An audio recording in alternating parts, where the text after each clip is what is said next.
Bueno, hoy vamos a estudiar la máquina sincrónica de polos salientes, que es la otra gran división de las máquinas cuando arrancamos nuestro estudio.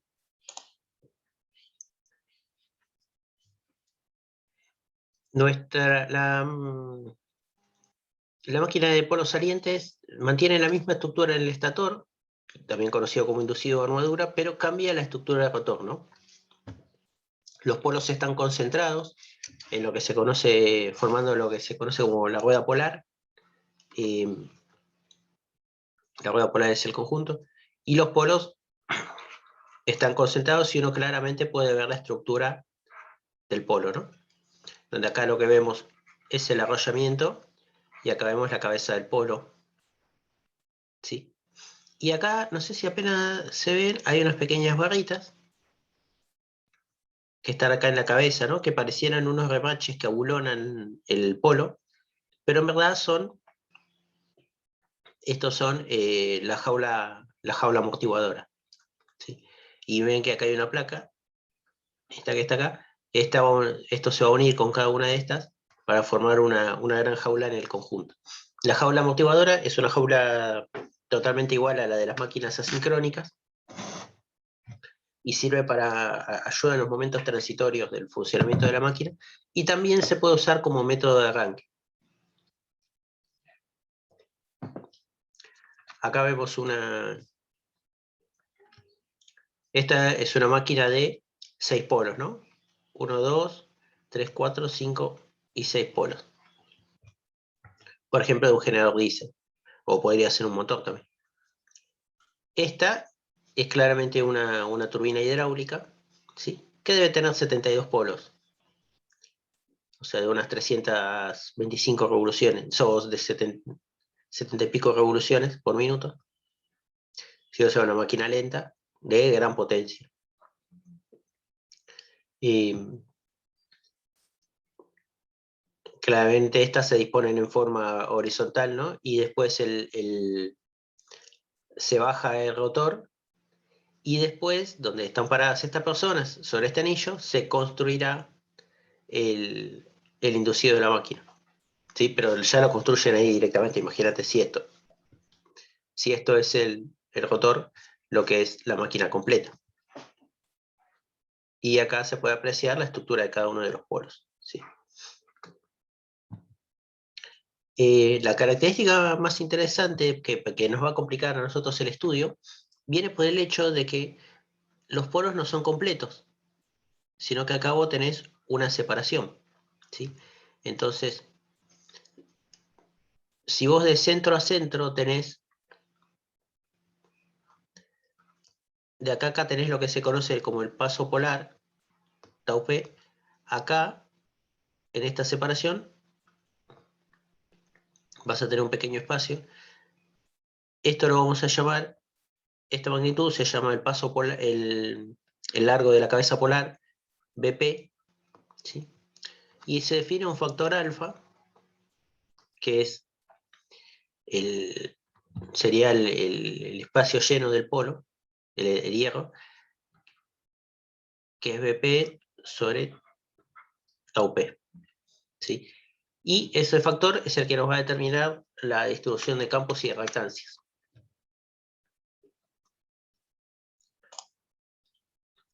Acá quería mostrarles el detalle de cómo es este es el circuito de la jaula amortiguadora, ¿sí? Entonces, o sea, es extraído todo el circuito de la jaula amortiguadora de la máquina, ¿no? Para que vos veas cómo es que está hecha. Son barras que están en la cabeza del polo y una unión de un lado y del otro. A veces no está la unión entre polos, sino que simplemente es la unión, esto está cortado acá, es la unión de la cabeza del polo y funciona también sin mayores problemas. Bueno, como les decía, después ya estudiaremos más la función de esta jaula, pero es algo que está ahí adentro. Acá les mostraba otra máquina. En esta máquina, esto puede ser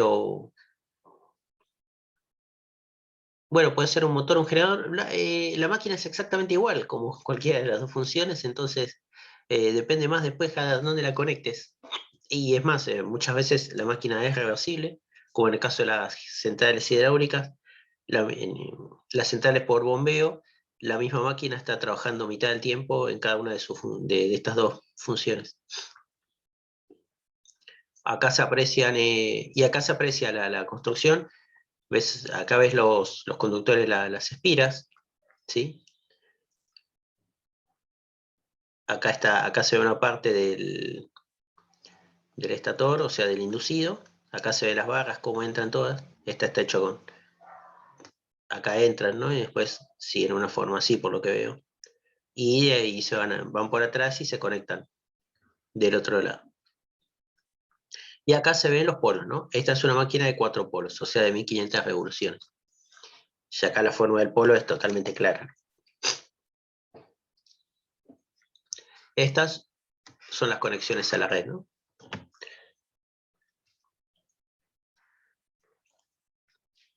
¿Preguntas hasta acá?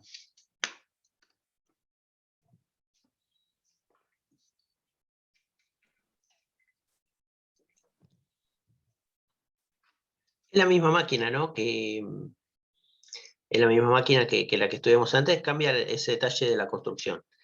Eh, Eso va a traer aparejado algunas modificaciones en su funcionamiento, pero sigue siendo igual, ¿no? La mayor parte de los temas no los vamos a tener que repasar.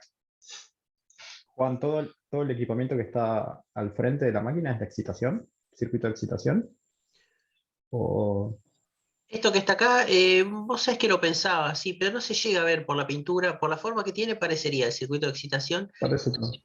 sí, pero no se llega a apreciar también por la pintura y por la escala. Pero puede ser, sí, que entonces acá, esto es un rodamiento. Eh, Claro, sí, sí. Pero claro, todo este que está al frente parece ser también sí, parte del circuito de excitación. un rozamiento. Sí. Acá entonces lo que se hace, se pone una estructura similar a esta, que contiene, esto es el inducido, ¿no? Y entonces acá se ponen otros polos que forman la excitación de esto. Entonces cuando la máquina gira, se excita corrientes acá, se rectifica por algunos diodos que están embebidos y se alimenta el circuito de excitación. Sí, sí, sí. Y entonces estos cables que saldrían por acá podrían ser parte de los circuitos de control, ¿no? Con el circuito que controlas estos polos. Entonces vos controlando la corriente que alimentas estos cables, controlas esta excitación, controlas la corriente que se genera acá, controlas la excitación que se genera acá.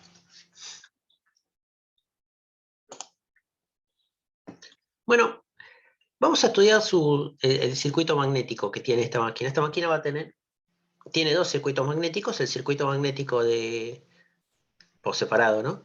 El circuito magnético del inducido o de la excitación, mejor dicho, el circuito magnético de la excitación y el circuito magnético del inducido.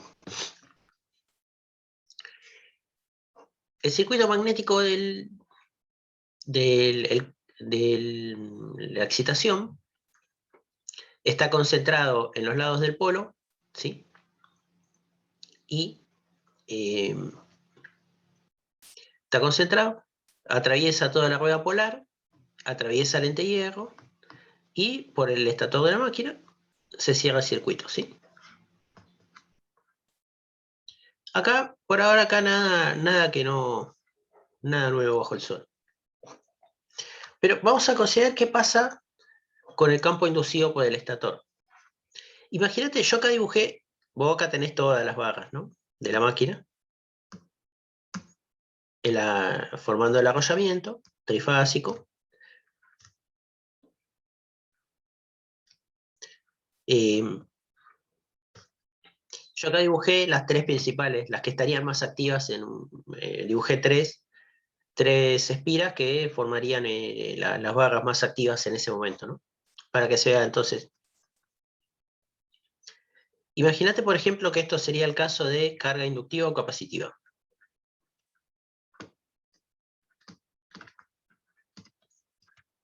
habíamos dicho que la espira de máxima tensión era esta, ¿no? Porque acá era donde, como es cuando estaba girando la rueda polar, esta era la de acá donde se inducía la máxima. Pero como la corriente, como la carga era inductiva o capacitiva, la máxima corriente estaba retrasada a 90 grados, que era el caso extremo. Entonces, en ese caso, las líneas de campo forman este circuito, que va en la misma dirección que el campo de excitación. Entonces, bueno, produce lo que estudiamos en la máquina de polos lisos, ¿no? Produce la desmagnetización o magnetización, según el caso CWS. Pero fíjate que el camino que tienen es este, ¿no? Y entonces, ¿cuál es el entehierro que van a ver estas líneas? Este nomás. Cada línea va a ver el entehierro total, va a ser 2 veces el entehierro que tiene la máquina, ¿sí? Este que está acá. Ahora imagínate que la carga sea del tipo resistiva pura. Entonces la espira de máxima tensión está en este eje, y la espira de máxima corriente también, porque la carga es R. Entonces el campo magnético que se va a crear, cada uno de estos forma así, el circuito sabemos se lleva, todas se suman y se termina cerrando por acá. Pero claro, ¿qué entehierro tenemos acá? Tenemos este, que ni siquiera tiene depende de la forma, ¿no? Acá está el arrollamiento, pero este arrollamiento es un material no magnético, entonces tenemos un entehierro variable y mucho mayor que el total.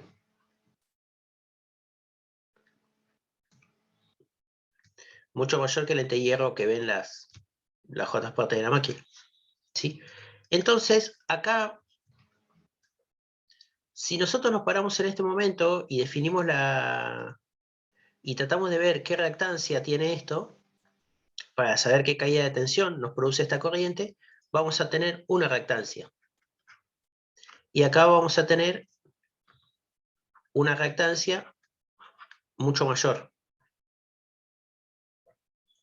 porque tiene que recorrer más ahí. ¿Se entiende esta idea? Es bastante importante, es la que arranca todo el asunto de la máquina.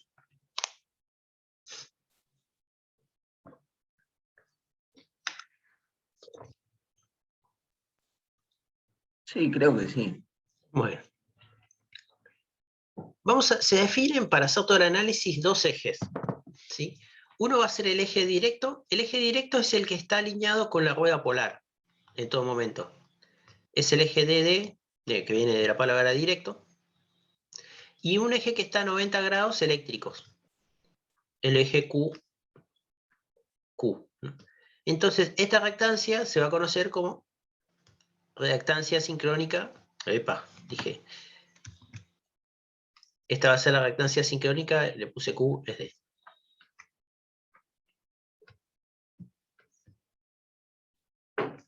Esta va a tener la reactancia del eje directo, y esta va a ser la reactancia sincrónica. Como la reactancia es una impedancia, esto acá va a ser un poco confuso, porque la que es...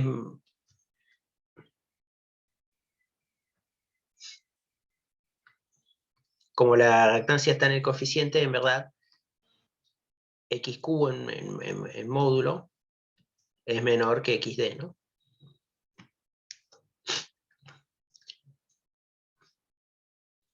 Las líneas tienen que recorrer un mayor camino, pero significa que hay menos energía almacenada en el total porque el campo magnético es menor. Entonces el valor de la reactancia, el valor efectivo de la reactancia termina siendo menor, ¿no?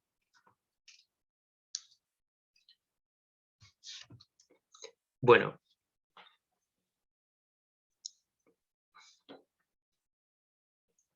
Entonces la cuestión del análisis de la máquina es que la reacción de armadura cambia según la posición. La reacción de armadura cambia, o sea, la desmagnetización que recibe la máquina, que eso es la reacción de armadura, cambia según el tipo de carga, porque el tipo de carga cambia el ángulo, el tipo de carga cambia el ángulo del campo magnético generado por la armadura, y al cambiar el ángulo, cambia el ángulo respecto a la rueda polar, y cambia el camino de la reactancia del flujo resultante, del flujo de armadura y del flujo resultante. Ese es el principal problema. No hay que olvidarse que los grados son eléctricos, ¿sí? Por eso puse este dibujito. Por ejemplo, en una máquina de 8 polos como esta, los circuitos magnéticos son los que están dibujados en forma punteada, ¿sí? Y entonces entre dos cabezas de polos hay un paso polar y hay por ende un juego de ejes de D.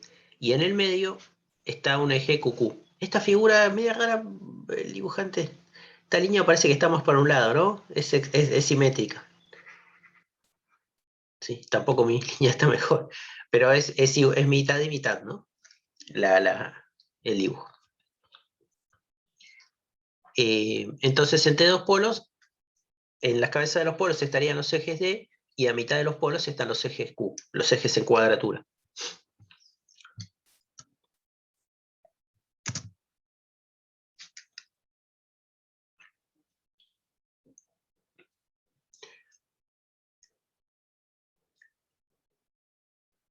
Nosotros recordamos que al hacer toda la distribución de las espiras, ¿sí? Al hacer toda la distribución de las espiras de la máquina, esa distribución nos permitía hacer que el campo resultante tenga forma senoidal, ¿sí? Era rotante y era senoidal. Bueno, ahora esa forma senoidal va a estar alterada por el lente hierro desigual. Entonces vos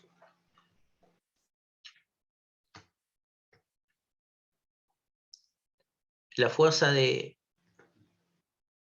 magnetomotriz de armadura, que va a ser, por ejemplo, la fuerza magnetomotriz de armadura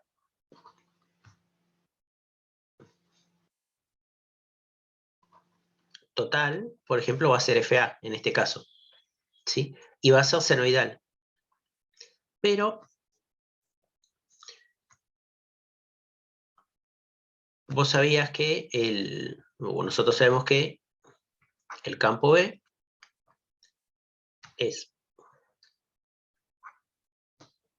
mu0 por la fuerza de armadura sobre el lente hierro. Y 2 veces porque lo va a correr acá. Asumimos que toda la caída de fuerza magnética es en el aire, en el lente hierro. Entonces ponemos 2G. Claro, mientras estés de acá hasta acá, este lente hierro es constante. Pero cuando estés de acá hasta acá, este hierro es mucho más. Entonces, B va a ser distinto. Bueno,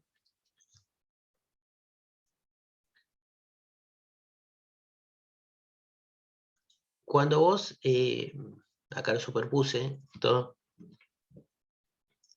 el campo resultante que vas a tener no es exactamente, el campo resultante entonces va a ser, cuando empieza a subir la fuerza magnetomotriz, el campo va a empezar a subir, pero más despacito, y va a ser muy poquito porque acá tenés el aire, ¿sí? Cuando llegues a la rueda polar empieza a subir, pero claro, vos te acordás que las líneas de campo no se comportaban exactamente así, entonces, claro, cuando vos estás en esta zona ya empieza a subir, ¿no? Después vas a entrar, una vez que pase la zona de transición, vas a entrar en la zona senoidal, esta, donde se va a respetar la distribución senoidal acá, y del otro lado vas a tener el mismo fenómeno, ¿sí? Va a bajar y se va a anular. Entonces la forma que va a seguir el campo en el lente hierro, si lo simulamos con software o si lo medimos, va a ser la curva roja que dibujé acá. Esta curva roja, que la voy a borrar porque en verdad está dibujada, ¿sí? Es esta curva negra que está de fondo, esta que está acá. ¿Cómo lo vamos a aproximar? Bueno, nosotros lo vamos a aproximar con una sinusoide truncada, con esta línea.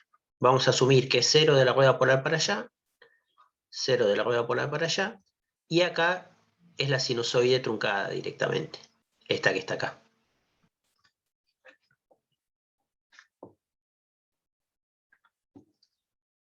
Epa. También lo borro porque... Bueno. ¿Qué va a pasar cuando la corriente esté totalmente restazada y el circuito sea de la otra forma? Vos acá vas a tener la senoidal. La senoidal de campo la vas a tener acá, pero justo la vas a tener donde tenés la zona mayor entre hierro. Entonces, la forma que vos vas a tener va a ser, mientras estés debajo de la rueda polar, de acá hasta acá, vas a tener campo. Una vez que salgas de la rueda polar, todavía vas a tener un poco de líneas de campo así, entonces no te va a caer a cero, pero te va a ir cayendo. Acá vas a tener muy poco. Acá en el dibujo no está, pero es bastante más exagerado. En el centro de la rueda polar vas a tener muy pocas líneas de campo, porque por más que sea el máximo, el entrehierro es muy grande. Vas a volver a subir, y una vez que completes, completarás la senoidal con esto, ¿no? Y del otro lado se va a repetir. ¿Cómo lo vamos a aproximar? Bueno, lo vamos a aproximar con la línea amarilla. Vamos a subir que es la senoidal hasta que se llega al límite del polo. Vamos a asumir que en esta zona es 0, que es acá, y acá lo mismo, ¿no? Y acá completaremos la sinusoide. De forma tal que esta con esta forman un... Esta es la complementaria de esta, ¿no? Acá esto completaría la sinusoide, y esta otra, si la traslado, completaría la sinusoide que me falta. ¿Se entiende cómo partimos el campo en dos sectores?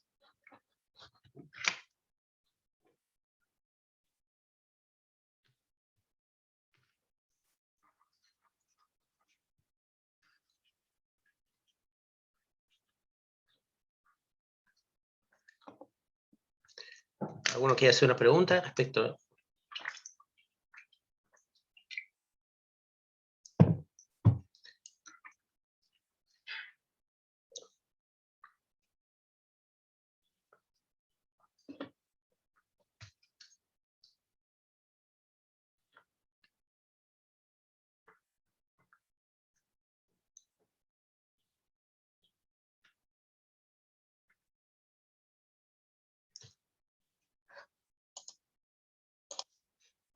Chicos, ¿me están escuchando bien?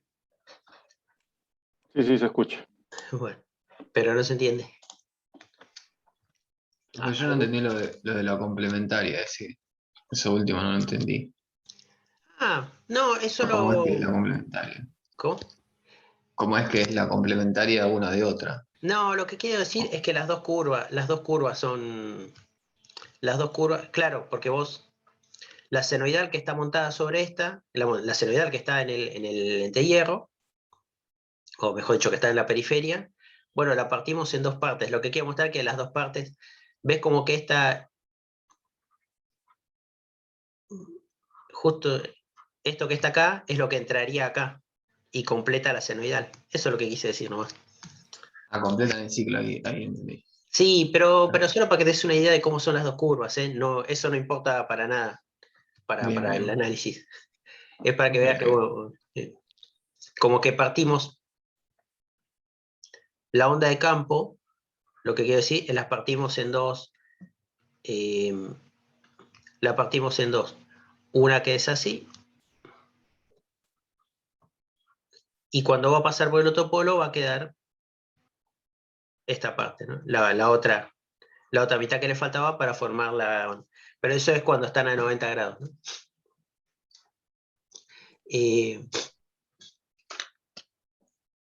Deme un segundito.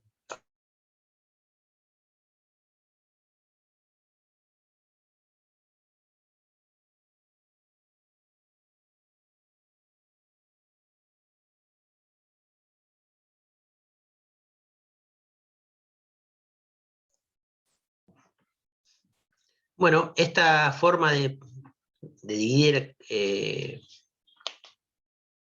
esta forma de analizar el campo en dos formas distintas, según sea, o sea, hacemos dos simplificaciones del campo.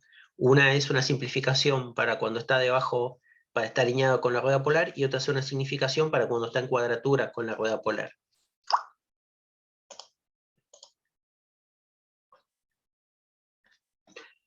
¿Qué va a pasar entonces? La distribución de campo está, incluso la distribución aproximada que tomamos, está muy deformada respecto a la senoidal, ¿sí? Entonces vamos a tener que recurrir vamos a tener que acudir a Fourier, como habíamos hecho al principio, ¿se acuerdan? Con los armónicos. Y teníamos la forma aproximada, ¿se acuerdan? Nosotros teníamos, por ejemplo, una distribución de campo que era, las espiras nos creaban esta distribución de campo. Entonces después nosotros aplicábamos Fourier y calculábamos la componente principal y nos quedábamos con esa, ¿sí? Y decíamos, esta era la principal. Bueno, ese análisis vamos a volver a hacerlo. Entonces, a esta forma de campo que vos tenés, vas a tener una resultante que va a ser esta, campo B de 1, ¿sí? Que es la componente de campo B, porque es campo, D porque está en el eje directo, y 1 es la de primer armónico, ¿sí? Bueno, hay que hacer este análisis, entonces hay que calcular cuál es la primera armónica para esta curva con forma de Balín, que es ese senoide truncado. Bueno, se definía alfa como el coeficiente del largo de la rueda polar sobre el paso polar. Y el coeficiente de B de 1, o sea, el primer coeficiente de la distribución de armónicos, se va a llamar CD. CD 1, pero ponemos CD porque es el que nos va a interesar, el coeficiente de campo directo. Y una vez que se calcule, vamos a ver que es igual a alfa por pi, más el seno de alfa pi sobre pi. Si alfa es 1, este seno se anula y te queda 1, lo cual está bien porque es una señal senoidal, ¿sí? Bueno, si hacemos el análisis de Fourier para este segundo caso, vamos a calcular el campo en cuadratura BQ, la componente principal del campo en cuadratura, nos va a quedar que CQ va a ser alfa pi menos seno de alfa pi sobre pi. Fíjate que acá está más, acá está menos, para que se sume, los dos coeficientes van a complementarse, ¿sí? Un valor típico de alfa es 0,75, casi todo el 3/4 del polo, ¿no? ¿Qué es lo que hace el fabricante? El fabricante extiende esta rueda lo más que puede, pero tiene que dejar un espacio para meter los cables, ¿no? Ahí. Por eso te da ese 0,75. Vieron la primera foto en la de los 4 polos es bastante fácil de llenar, porque pero vieron la de 72 polos, por ejemplo, en la de 72 polos, como que las ruedas polares casi que se tocaban. Lo que tenían que dejar era el mínimo espacio para poder meter el cable en el medio, para ir metiendo el alambre y ir bobinando. Y de ahí sale ese valor 0,75. Bueno, con 0,75 el coeficiente CD, el coeficiente directo es 0,975, casi 1. 1 sería el caso de la máquina de ponos lisos. Y CQ es 0,5, la mitad. Entonces, como estos factores son los factores de disminución del campo, cuando vos los integras, se convierten en factores de disminución del flujo, ¿sí? Y cuando son disminución del flujo, son de la tensión inducida. Y como la reactancia, la relación entre la tensión inducida y la corriente que la genera, se convierten en factores que afectan a la reactancia. Entonces nosotros se definen no una ya, sino dos reactancias. La reactancia sincrónica, la reactancia... ¿dónde me quedó? La reactancia de armadura que nosotros teníamos de reacción de armadura XA, que teníamos en el modelo de reactancia sincrónica, se convierte en dos partes.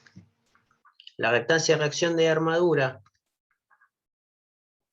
en el eje, cuando está en el caso del eje directo, y la reactancia cuando está en el eje transversal. ¿Sí? Y los valores, si nosotros conocíamos este valor, ¿se acuerdan que podía ser medido o podía ser calculado con una fórmula? Conociendo estos valores hay que multiplicarlos por el coeficiente de rueda polar para obtener los valores de la reactancia de armadura. ¿Sí? Esto no es, pero eso sí, no se multiplica el valor de la reactancia sincrónica, ¿eh? Se multiplica el de la reactancia de armadura. ¿Se acuerdan que la reactancia sincrónica era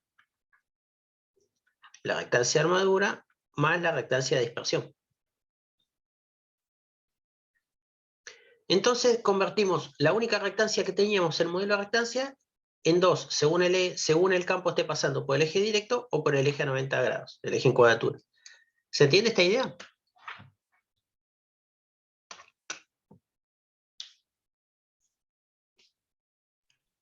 Sí, sí.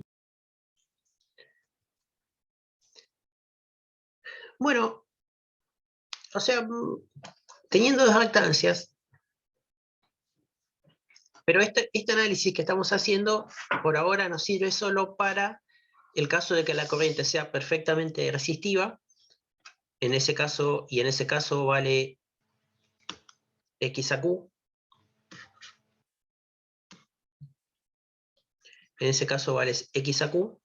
Y en el caso de que sea inductiva o capacitiva, podemos usar X a D.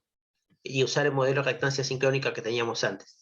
Pero cambiando, es un modelo de reactancia sincrónica, pero donde tenés que cambiar de reactancia según la carga que tengas.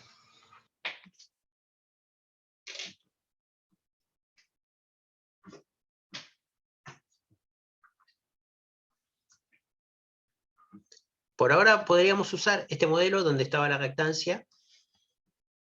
Esta era la X de dispersión, la resistencia de armadura y la carga.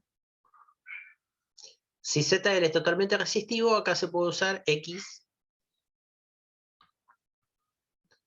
a Q. Y si es totalmente inductivo o capacitivo, X a directa. Entonces medio que me dirás, bueno, si es una carga intermedia, RL,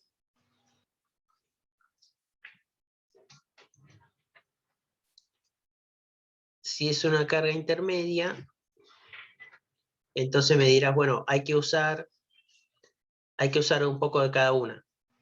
Y ahí, por ahí va a pasar la solución. El problema es que esa distribución no es en serie. Esa distribución no es en serie ni es en paralelo. Y ahí es donde se queman todos los papeles. Ahora lo vamos a ver un poquitito más. ¿Cómo es que tenemos que repartir? ¿Cómo es que tenemos que transformar la corriente en esas? O sea, tenés que ver cómo cae la corriente según la rueda polar. Pero antes de seguir con eso, no se van a llevar tan gratis estos coeficientes a la casa. Este CD y estos CQ no se los van a llevar tan gratis. Vamos a estudiar su demostración.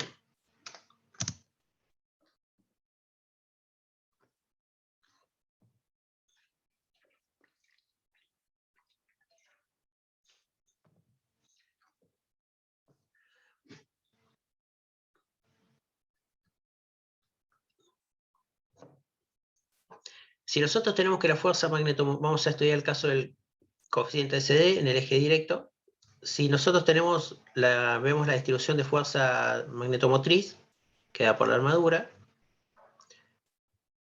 es senoidal, porque lo hicimos a través del arrollamiento, o sea, lo impusimos que sea senoidal. Debido al efecto lente hierro, nosotros vamos a tener una distribución de campo que ya vimos que se puede aproximar a esta forma de bala, donde asumimos que es 0 en esta zona y acá forma la senoidal. Si aplicamos Fourier, vamos a tener B de 1, ¿no? Entonces la componente principal, donde va a haber un máximo, el máximo de una se va a corresponder con el máximo de la otra. Para simplificar los cálculos vamos a asumir distribución senoidal, vamos a poner el eje en la mitad del polo, lo cual es así, estamos en el eje de D, en la mitad del polo. Y entonces lo que terminamos calculando es un campo resultante que sería el campo que existiera si hubiera un entehierro constante.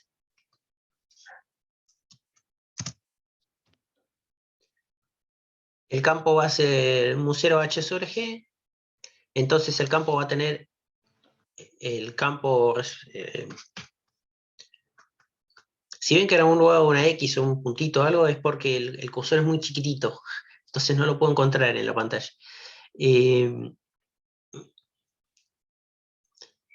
Entonces el campo resultante en la zona válida, en la zona polar, va a tener la forma de mu0 por el campo de la excitación sobre el entehierro por el coseno de el máximo por el coseno de θ. Este coseno era el impuesto por la distribución de formas. Y para calcular el valor del coeficiente, vamos a darle una forma de función al campo. ¿Sí? Esta forma truncada, ¿qué significa entonces? Si acá estaba el 0 del ángulo, de acá para acá, este ángulo va a ser menos alfa pi sobre 2, porque el alfa estaba relacionado con este ángulo es pi sobre 2 el paso polar. Mejor dicho, este ángulo es pi sobre 2 menos pi sobre 2 a pi sobre 2, porque el paso polar era pi, para cada lado tenemos medio pi, y este ángulo era alfa por pi sobre 2 entonces. Entonces, entre menos alfa pi sobre 2 y alfa pi sobre 2, el campo vale el valor máximo por el coseno de θ. ¿Cómo se calculaban los coeficientes de Fourier? Bueno, había que multiplicar 2 sobre pi, que era una constante, e integrar entre menos pi sobre 2 y pi sobre 2 el campo por el coseno de θ. Como entre menos... Estos límites de integración los puedo cambiar porque entre menos pi sobre 2 y menos alfa pi sobre 2 es 0, este límite que está acá se me achica a menos alfa pi sobre 2, alfa pi sobre 2. En ese momento, cuando estoy adentro de los límites de integración, este campo se reemplaza por el valor máximo por el coseno de θ. Y además se multiplica por el coseno de θ por el método de Fourier. Entonces esto sale como constante y esto queda como coseno al cuadrado de θ. Bueno, una integral de coseno al cuadrado de θ nos puede sonar, no está de algún dolor de cabeza, pero no es una integral difícil de resolver. Si se aplica la identidad trigonométrica, coseno de 2θ es 2 coseno de θ cuadrado menos 1, u otras más, había muchas en la tabla de integrales. En definitiva, podemos despejar como coseno cuadrado de θ como 1 más coseno de 2θ sobre 2. Esto es una constante, se integra sola, y esto es un coseno, es muy fácil de integrar. Lo meto en la integral, todo esto, en los pasos de integración, y me va a quedar que, o sea, la forma final de la integral va a ser 2 sobre pi por 1 medio por el valor máximo del campo, entre los límites de integración donde la función vale más que 0, de 1 más coseno de 2θ diferencial de θ. Este 1 se integra como θ, y 2θ se integra como 1 medio de seno de 2θ. Los límites de integración, menos alfa pi sobre 2 y alfa pi sobre 2. Hago todas las sustituciones, sustituyo todo esto y hago una hojita más, una presentación más de cálculos trigonométricos, y llego a esto que está acá. Alfa pi más seno de alfa pi sobre pi.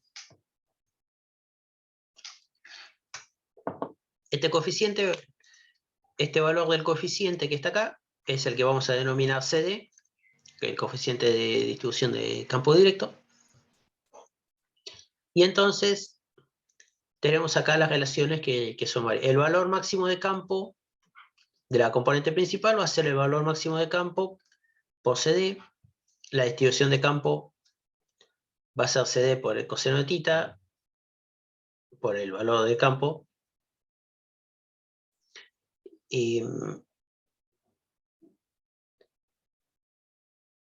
la idea de coseno de distribución también la podemos aplicar a la fuerza magnetomotriz resultante, ¿sí? Y definir una fuerza magnetomotriz de primera componente igual a FAD por CD. El flujo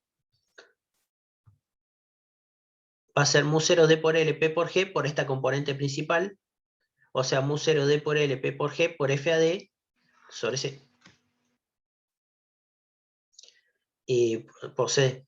Entonces, como les decía, la idea esa termina aplicándose al flujo. La idea del coeficiente de distribución también nos permite calcular un flujo resultante equivalente.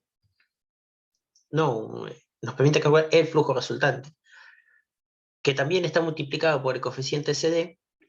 Entonces, como el flujo es el que genera el flujo resultante, la componente principal es la que genera la tensión, tendríamos una reactancia, tenemos la idea de una reactancia de reacción que está multiplicada por CD.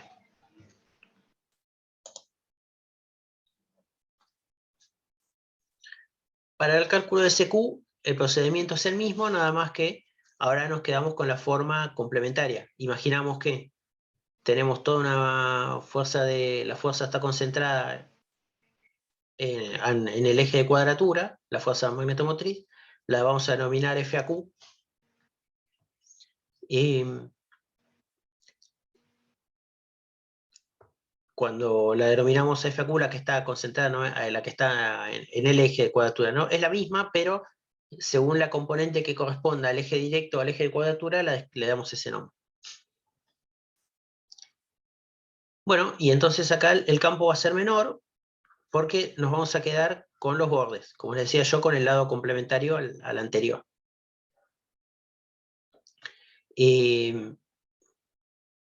Los límites de integración acá se ponen un poquito más difíciles. 1 menos alfa por pi sobre 2 son, ¿no? Porque el otro era alfa pi sobre 2, acá es 1 menos alfa pi sobre 2 para completar la rueda polar, para completar el 1. Entonces la función te queda definida así. Entre menos pi sobre 2 y menos alfa pi sobre 2, que era el límite de integración del otro caso, te queda BAQ por el coseno de tita. Y lo mismo para el lado positivo, ¿no? Entre alfa pi sobre 2 y pi sobre 2, positivo en el medio, es todo 0.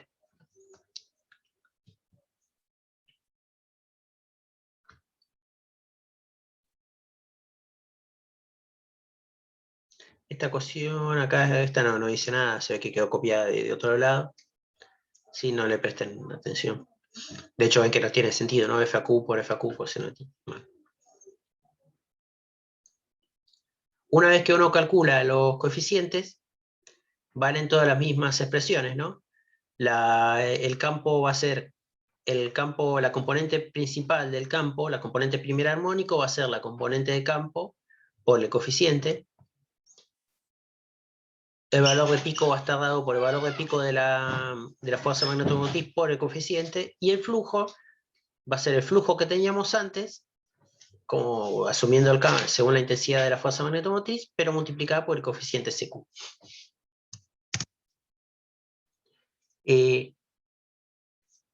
¿Cómo se puede calcular esta integral? Porque no podemos probar, no hay un teorema que nos diga, que el valor de las, digo, no podemos afirmar que el valor va a ser complementario. Si las funciones son complementarias, no podemos afirmar que el valor de la primera armónica va a ser complementario. Lo único que podemos afirmar es que la energía total, o sea, la suma de todos los infinitos coeficientes de Fourier al cuadrado, de los dos casos van a sumar 1. Pero no podemos afirmarlo para un coeficiente, no podemos afirmarlo para dos coeficientes en particular, ¿no? O sea, no es que calculando CD1 yo puedo hacer 1 menos CD y calcular CQ. Entonces se requiere un cálculo extra. Se requiere volver a calcular. Bueno, repito el proceso de integración. Reemplazo la expresión del campo por el valor pico por el coseno de tita. Multiplico por el coseno de tita, que es el... ¿no? Y obtengo... Como la figura es simétrica, puedo integrar en vez de integrar entre menos pi sobre 2 y pi sobre 2, o sea, como esto va así, esto era menos pi sobre 2, esto era pi sobre 2 y esto era alfa pi sobre 2, vamos a integrar en este sector, de acá a acá. Y lo voy a multiplicar 2 veces. Entonces va a ser 2 veces 2 sobre pi, porque es el coeficiente Fourier, 1 menos alfa pi sobre 2, hasta pi sobre 2.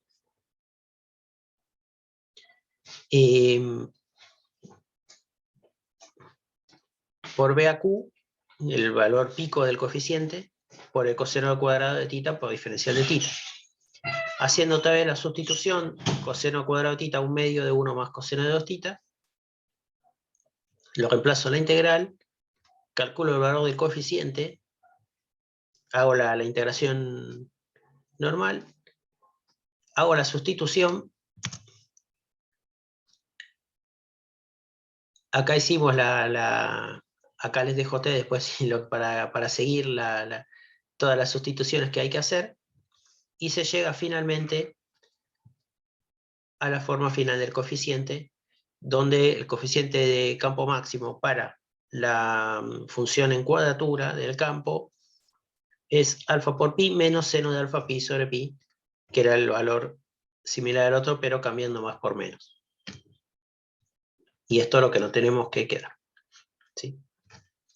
Bueno, acá fue simplemente el método de cálculo, no hay mucho más. Hay algo interesante para preguntarse, que es ¿qué pasa con la excitación? La excitación también tiene... La excitación también... la excitación está toda concentrada en la rueda polar, ¿sí? O sea que en principio la excitación está acá. O sea que en principio no produce una forma... La excitación no produce en principio una forma senoidal del campo de termodinamia, sino que por el contrario, produce una forma cuadrada, ¿no? De acá para acá, todo el campo de excitación pasa por acá. Y un poquito que se escapa por acá. Pero eso, que lo resumimos así en esta onda cuadrada, está muy lejos de ser una senoidal, ¿sí? Bueno, para ayudar un poco a esto, para ayudar a esta forma senoidal, una de las técnicas que se hace es que esta rueda polar tenga una forma... se le da una forma senoidal a la cabeza del polo, ¿sí?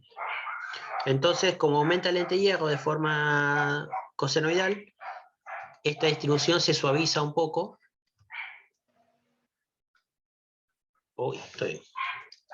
Esta distribución se suaviza un poco y nos queda un caso parecido, termina quedándonos un caso parecido al de la fuerza magnetomotriz en eje directo. Se lleva a esta forma, la que dibujé acá en verde más clarito. Pero igual, asumiendo que es constante, siempre se puede calcular el componente, la componente principal, ¿sí? Si asumimos que es cuadrado, la integración de Fourier es bastante fácil. Si asumimos este caso, porque es el campo, la distribución de campo es constante entre menos alfa pi sobre 2 y alfa pi sobre 2 y 0 en el resto del intervalo. Entonces el primer coeficiente Fourier es 2 sobre pi, la integral entre menos alfa y alfa pi sobre 2 del campo producido por la excitación, que es mu0 por F sobre G, o sea, por la fuerza magnetomotriz de excitación sobre el lente de hierro, por el coseno de θ diferencial de θ. Esto sale como constante y entonces la integral del coseno es el seno y especializado entre menos alfa pi sobre 2 y pi sobre 2.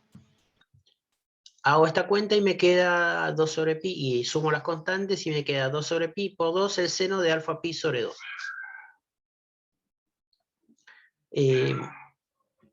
¿Por qué? Porque el seno es menos menos y el seno es impar, entonces se suma 2 veces alfa pi sobre 2. Y este coeficiente que está en rojo es el coeficiente de distribución de campo para la excitación. De esta forma puedo calcular el flujo de excitación simplemente multiplicando, haciendo mu0 d por L sobre P por G por FF, donde FF son los amperes espiras de la excitación. ¿Sí? Los N, el número de espiras en serie por la NF por F, el número de espiras en serie de la excitación por la corriente de la excitación. Eso es FF.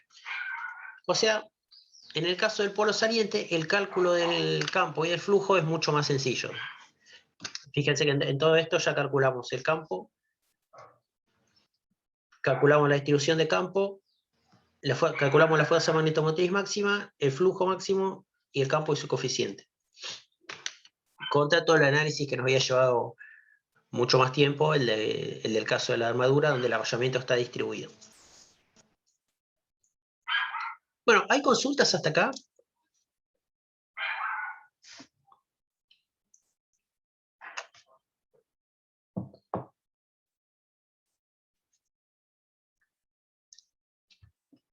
No, por ahora no. Bueno.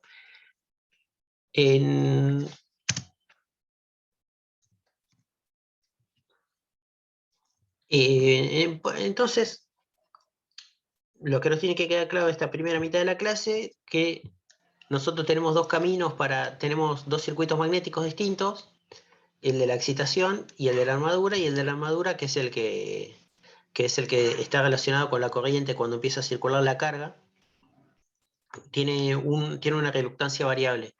Esa reluctancia variable nos va a traer problemas porque y afecta al campo de la excitación, pero lo afecta de una forma distinta si la corriente está adelantada o atrasada respecto a la tensión.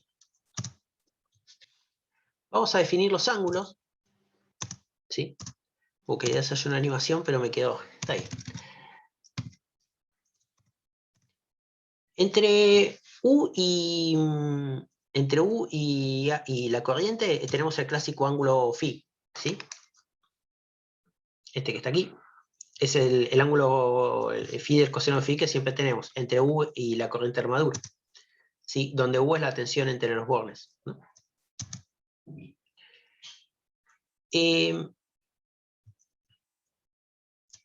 Pero se define también un ángulo delta entre U y F. F es la tensión que genera la rueda polar, la excitación por sí sola, ¿no? Entonces,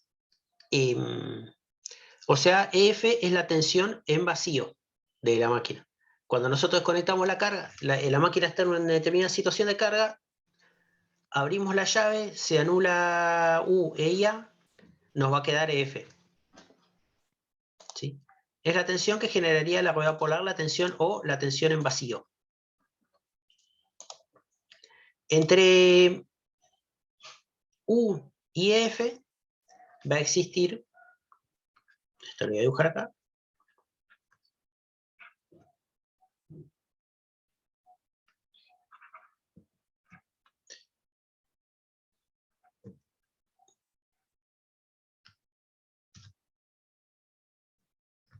en el modelo de reactancia sincrónica, que no vale para esta máquina,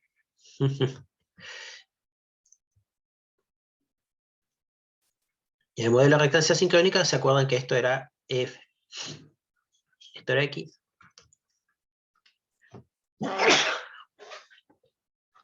Y R. Bueno, entonces en este borne, nosotros medíamos U, y por la carga circulaba IA. Entonces el ángulo entre U y A era el ángulo φ, El ángulo entre U y F, la tensión de excitación, ese se conoce como ángulo delta, ¿sí?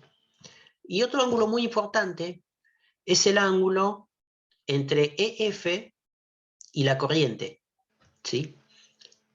Es el ángulo psi. La entidad circula por acá. Es el ángulo psi. Esto es así, apréndalo, es la definición de esto. Es la definición de esto. Y nos van a servir para seguir adelante. Bueno, EF está alineada con el eje Q. EF la dibujamos en el eje en cuadratura. ¿Por qué? Porque el flujo resultante lo dibujamos en el eje D, ¿sí? Claro, vos tenés la rueda polar, el doble hongo, ¿no?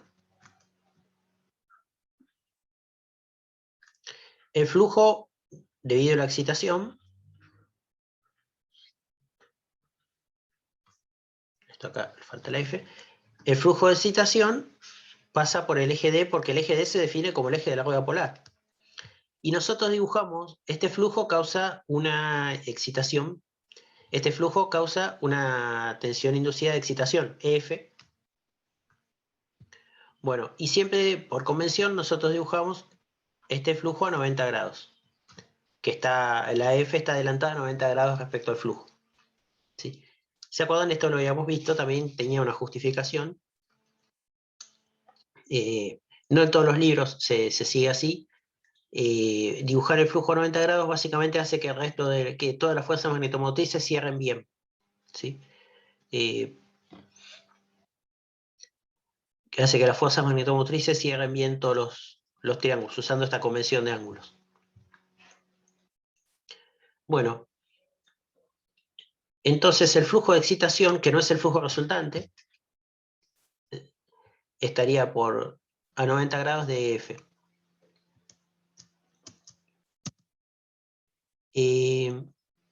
La corriente, lo que se va a hacer es descomponer la corriente en dos componentes. La corriente IA se va a descomponer en una corriente ID que está en el eje en cuadratura y una corriente Q que cae sobre el eje directo. Ahora vamos a ver por qué esta descomposición. Y se define el ángulo psi, bueno, se definen las componentes ID e IQ.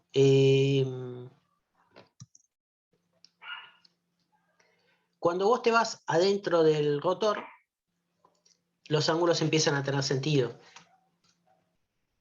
Respecto al eje Q, vos tenés el ángulo psi y tenés la corriente. Acá la corriente la dibujo en oposición al flujo de armadura porque la reacción de armadura se opone a FF, ¿no? Entonces por eso la dibujamos en sentido negativo. Entonces vos, la corriente que está circulando te genera un campo de armadura, un campo de reacción de inducido, y el ángulo phi, que está definido como el ángulo a 90, sobre el eje QQ, el eje en cuadratura, te da la proyección. ¿Dónde? Entonces, la proyección de FAD es la cantidad de campo que cae en el eje directo, es la cantidad de campo producido por la armadura por el seno del ángulo psi, este vector, que lo dibujamos acá, y otra parte del eje, otra parte del campo, que es FA por el coseno de psi, es la que te cae a 90 grados. Entonces descomponemos los dos, el seno y coseno, lo descomponemos en dos vectores ortogonales, y de ahí procederemos el análisis. Cortemos acá, y después seguiremos con este 10 y 10, a las 10, 10 y 5, está bien. 10 y 5 seguimos con este análisis de la descomposición de campo, y procederemos a hacer los fasoriales y ver cómo es que cuaja todo en la máquina, porque por ahora estoy hablando de la excitación y estoy hablando de la reacción de armadura por un dado distinto y no las estoy combinando. ¿Consultas?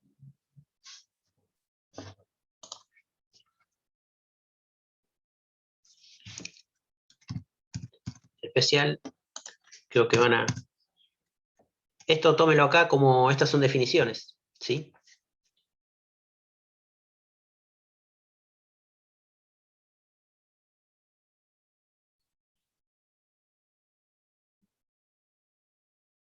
Bueno, si no hay consultas, seguimos por recreo. Ok. Dale, perfecto.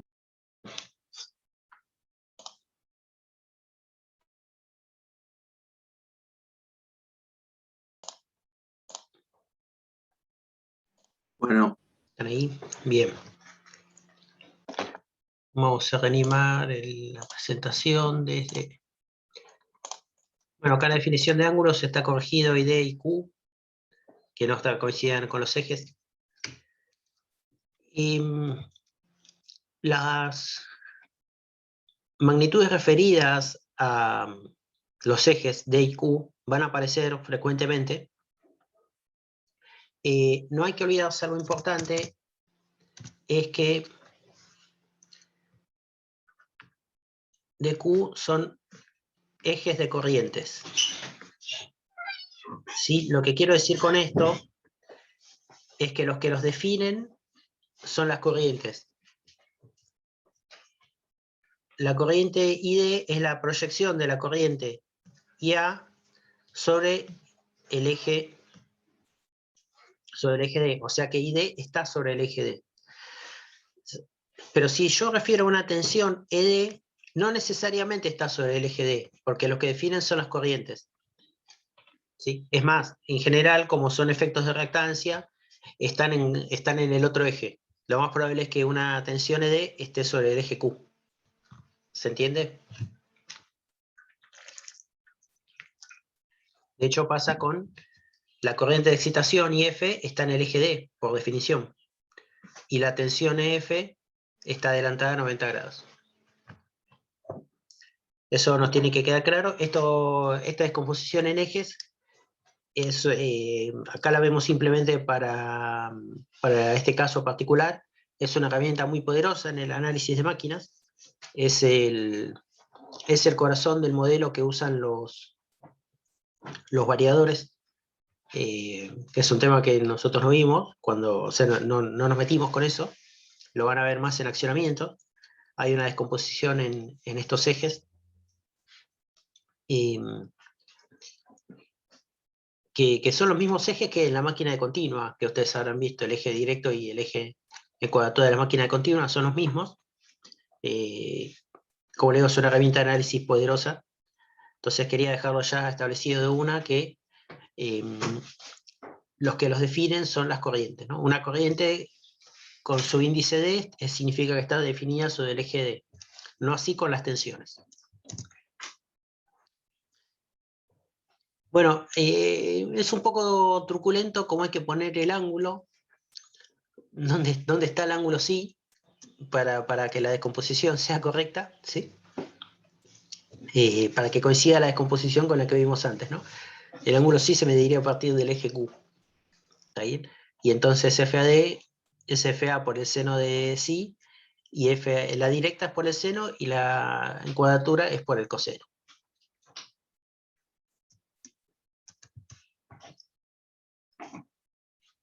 Vamos a hacer entonces, por ahora vamos a hacer unos pequeños análisis vamos a hacer un pequeño diagrama fasorial. Con la excitación, si solo tenemos la excitación, les pido que nos concentremos en este que está acá. Si solo tenemos la excitación está sobre el eje directo, ¿sí? Y genera un flujo de eje directo phi F. A 90 grados, adelantado se encuentra F, ¿sí? Sobre el eje, como les decía, sobre el eje en cuadratura. Bueno, ¿qué va a pasar? Voy a elegir otro crocilio.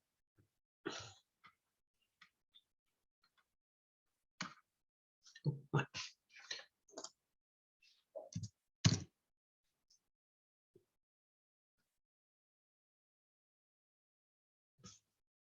Si tengo una corriente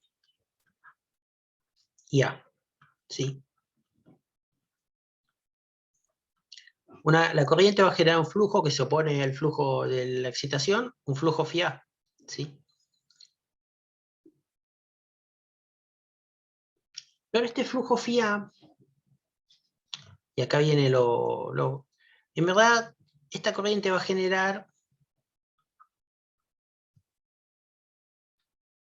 la voy a tener que dibujar por acá, ¿sí? Pero fíjate que este ángulo es distinto de pi.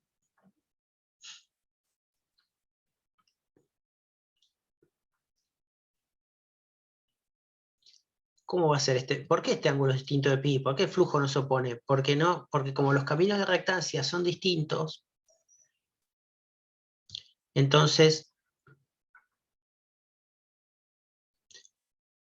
como los caminos de rectancia son distintos, el flujo no te queda lineal.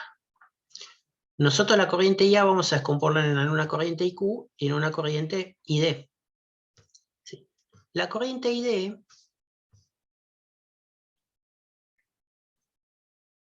que va a estar acá, ID, nos va a generar un flujo que se opone a la reacción nos va a generar un flujo que se opone, como está en el eje directo, se opone directamente al de campo. O sea, por eso está por allá y ves que va en sentido contrario. El flujo phi AD. Este flujo phi AD nos va a producir adelantado 90 grados una corriente EAD. Con la componente Q va a estar acá. Disculpen. La componente IAQ nos va a producir un flujo phi AQ en oposición, pero te acordás que el camino de Q era de mucho mayor reluctancia. Entonces, a pesar de ser mayor el módulo, mucho mayor el módulo, la corriente en el eje Q que la corriente en el eje D, el flujo es menor. Como el flujo es menor, la tensión que se va a producir también va a ser menor, EAQ.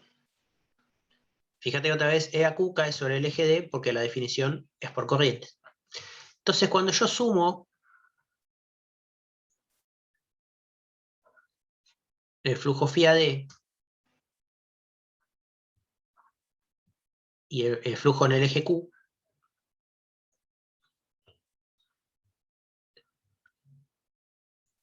me queda un valor que es un valor que tiende más, bueno, depende de las magnitudes, ¿no? Que está más influenciado por el flujo de eje directo. Por eso este ángulo, el ángulo entre I y el flujo, no es exactamente 180 grados, sino que está inclinado hacia un lado.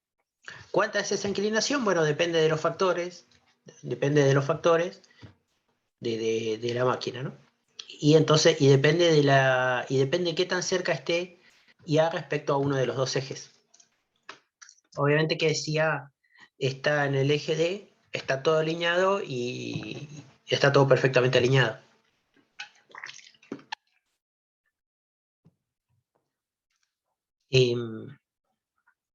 Bueno, ¿cuál es la caída de tensión? Esta caída EAD y EAQ. Por ejemplo, EAD va a ser la corriente que está, la EAD va a ser igual a la corriente que está circulando sobre el eje D en la dirección alineada con el eje D por la reactancia de dispersión. Voy acá, disculpen, esto es D y esto es Q. Más la componente en el eje D por XAD, donde entonces se define XD igual a la reactancia de dispersión más la reactancia de reacción de armadura en el eje D como la reactancia sincrónica longitudinal. Y de la misma manera se define XQ como la suma de la reactancia de dispersión más la reactancia de reacción de armadura en el eje transversal como XQ reactancia sincrónica transversal. O sea, tenemos una máquina que tiene dos reactancias, según el eje que está. La gracia es cómo descomponer esta corriente y cómo sumarla en un fasorial. Vamos a armar el fasorial completo, a ver si nos queda mejor. ¿Hay alguna consulta respecto a esta descomposición? ¿Cómo es que actúa y cómo es que el flujo aparece?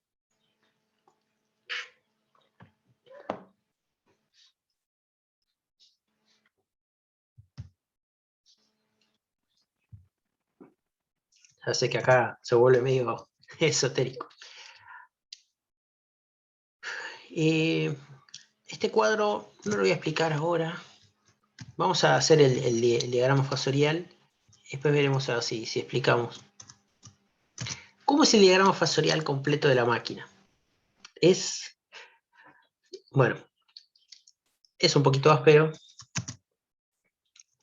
Partimos dibujando los ejes de la máquina, ¿no?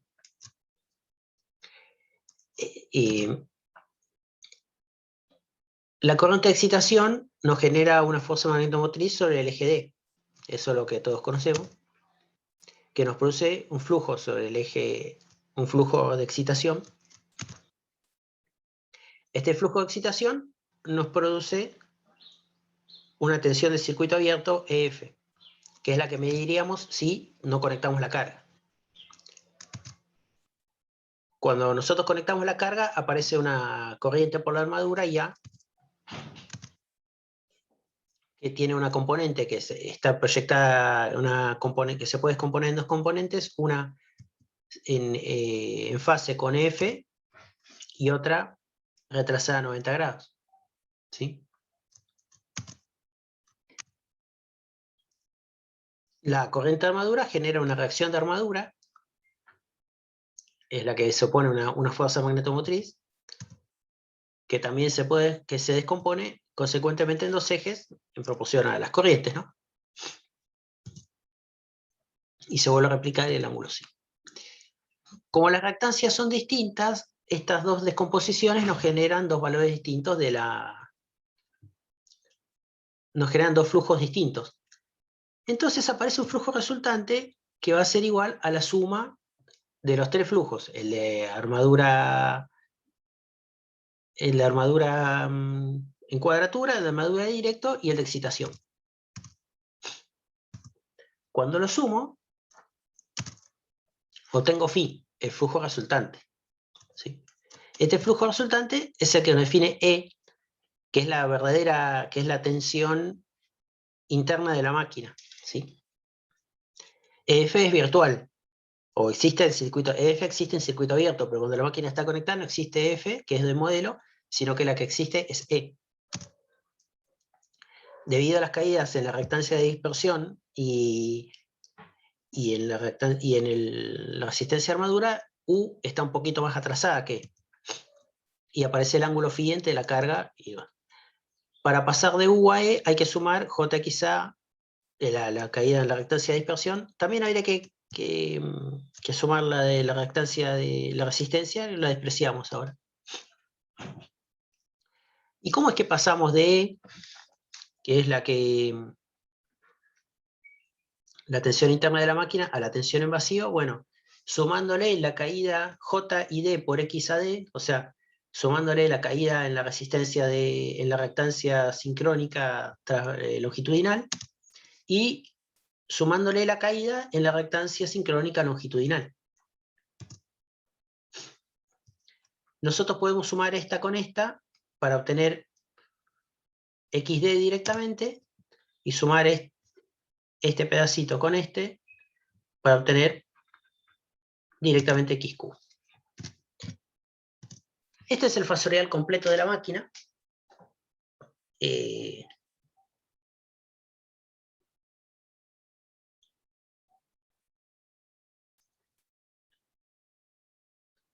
Tal vez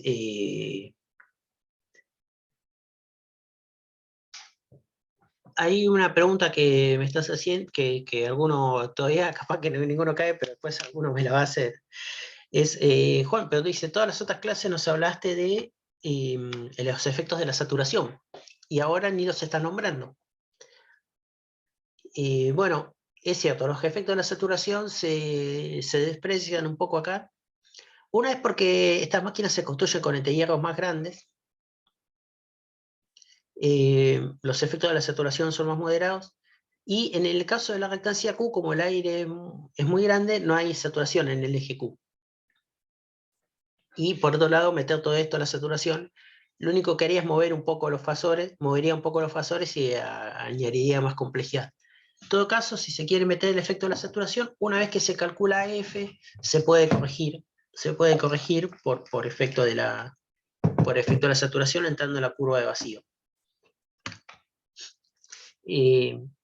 EF entonces es la tensión en vacío que tendría la máquina una vez que se desconecta la carga. Entonces uno podría entre EF y U calcular la regulación de ella.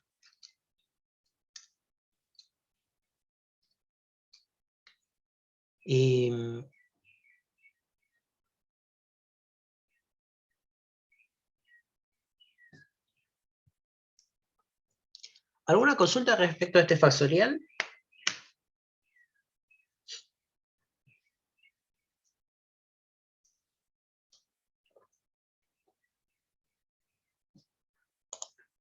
Ya sé que es para estudiarlo, ¿no? Parece una locura, pero no son tantas cosas, está simplificado, ¿no? ¿Qué estoy asumiendo en este factorial? Se asume que se conoce este ángulo. Y esto es lo más criticable de todo el asunto, porque F ni siquiera existe. Es una idea, es un modelo, es virtual, ¿sí? E tampoco existe, pero bueno, se podría asumir como la tensión adentro una vez que vos pasás la lactancia de dispersión. Si querés, hasta tiene un significado físico más preciso que EF. Entonces, porque F es la que existiría en este estado de carga cuando la máquina pasara a vacío. Y entonces este ángulo, más allá de la existencia de F, este ángulo es desconocido. ¿Pero por qué es desconocido? Este ángulo sí existe, en la realidad es el ángulo dado, porque como lo tenemos un par de hojas antes, F es el ángulo entre el eje en cuadratura y la corriente. Entonces, y la corriente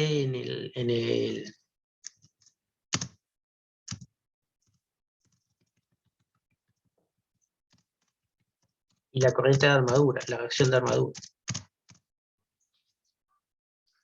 Pero en general no es conocido desde el punto de vista del cálculo. Nosotros, ¿qué es lo que nosotros medimos? Nosotros medimos U y medimos IA en los bornes de la máquina, porque es a lo que nosotros tenemos acceso, ¿no? Está la máquina, hay un interruptor, y está la carga, y entonces se mide U y se mide IA. Y podemos medir el ángulo phi, pero no podemos medir mucho más. Entonces, en general, sí es desconocido. No quiere decir que no sea calculable, porque lo es. Y ahora vamos a ver cómo, pero en general es desconocido.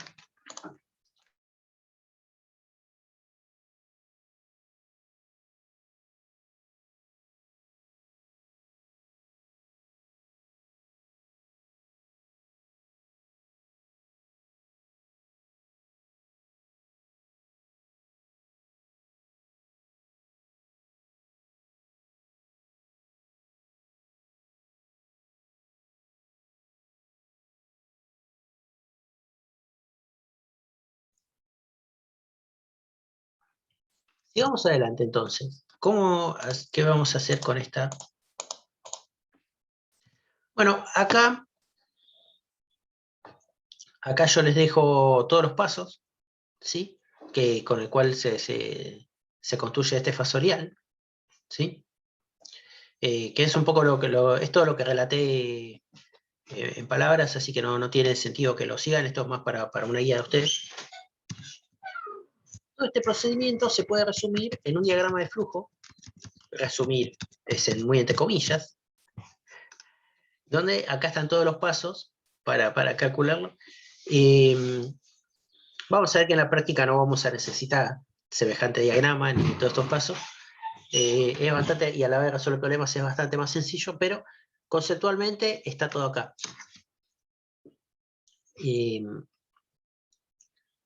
Nosotros vamos a partir de la corriente, la vamos a descomponer, conocido el ángulo psi, la vamos a descomponer en la componente directa y en cuadratura. Esto me da una fuerza magnetomotriz de reacción de armadura conocida. La descompondremos también, conocido el ángulo psi, en sus componentes directas y en cuadratura. Y mientras tanto, usando la excitación, con la corriente IF vamos a calcular la fuerza magnetomotriz como el número de espiras en serie por la corriente, y la multiplicaremos por el coeficiente de forma que habíamos calculado para obtener la fuerza magnetomotriz de la excitación. Más la fuerza magnetomotriz en el eje directo, más la fuerza magnetomotriz en el eje en cuadratura, nos va a dar la fuerza magnetomotriz resultante. Como nosotros vamos a asumir que la máquina es lineal, cada una de estas fuerzas magnetomotrices nos da un flujo resultante. Todos la fórmula es igual, mu0 d por L sobre V por G, por la fuerza magnetomotriz que corresponda. Entonces, sumados estos tres flujos, nos van a dar el flujo resultante. Esto siempre en el espacio, ¿no? Esto son cuestiones espaciales. Cada uno de estos flujos va a producir tensiones inducidas. EF, la tensión en el eje directo y la tensión en el eje en cuadratura. Sumadas estas, ahora ya como las tensiones son en el tiempo, en forma fasorial, vamos a tener la tensión resultante E, la tensión verdadera que mueve la máquina. Y vamos a calcular como resultado entre el efecto, que es la tensión, y la corriente que la genera, la reactancia de reacción de armadura en el eje directo y la reactancia en el cuadratura. Esto fue todo lo que hicimos con pasos, como veis acá en toda esta clase, ¿no? Pero acá en un procedimiento simplificado. Conocido E, se puede ir para atrás y obtener todo el resto del fasorial. Que es lo que producimos acá.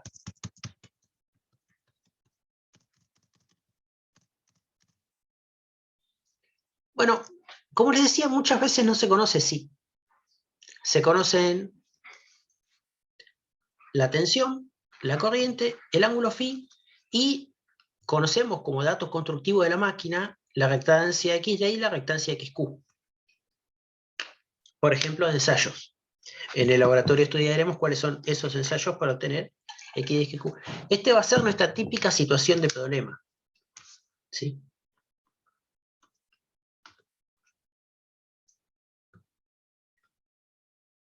Sea de laboratorio o sea de la vida real. Entonces hay un procedimiento, mírenlo, después también está detallado. Procedimiento en el mejor sentido, ¿no? Un procedimiento técnico, sin mucha más justificación, que lo permite hacer usando geometría. Se parte la tensión U, que es el dato conocido. La tensión 1 nos genera una corriente de armadura, está retrasada en un ángulo phi, ¿no? Nosotros no conocemos los ejes de IQ. Lo que hacemos es trazar una proyección de la corriente IA y perpendicularmente pasando por U una recta, ¿sí? Esto es una construcción geométrica. De la punta de U, siguiendo esta recta, la recta perpendicular, vamos a trazar un primer segmento AB que va a ser IA por XQ. No es IQ esto, fíjense que es la corriente total, porque no conozco cuál es IQ, conozco solo IA, que es la que medí.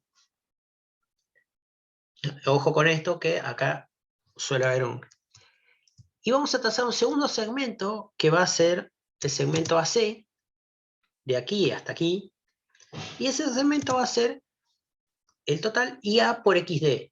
De la misma forma es la corriente total por la reactancia de dispersión en el eje directo. Se va a trazar una recta que pasa por el origen y por el punto B. Sobre esa recta va a estar el eje QQ, o sea, el eje de cuadratura, y por tanto va a estar ahí EF. Y obviamente que perpendicular está el eje DD. Proyectando el punto C sobre esta recta, vamos a tener, proyectando este punto C, vamos a tener EF. Y desde A hasta esta recta vamos a tener la componente XD por ID, y así la componente XQ por IQ, que es la que es lo que teníamos en el fasorial de antes. Proyectando el punto B, bueno, va a aparecer el ángulo psi de vuelta, lo mismo que ahí, que es este ángulo que está aquí. Y ahí estará el ángulo delta.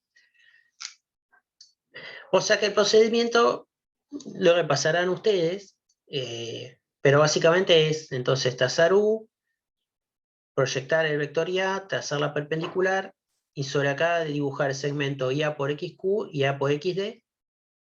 Por el punto B va a pasar EF, y proyectamos y se determina. ¿Sí? Si quieren obtener las proyecciones de las corrientes, bueno, acá están las indicaciones, ¿no? Este procedimiento tiene una justificación geométrica, que se basa en los ángulos, ¿no? Entonces, ¿cuál es la justificación? Que IQ es IA por el coseno de psi.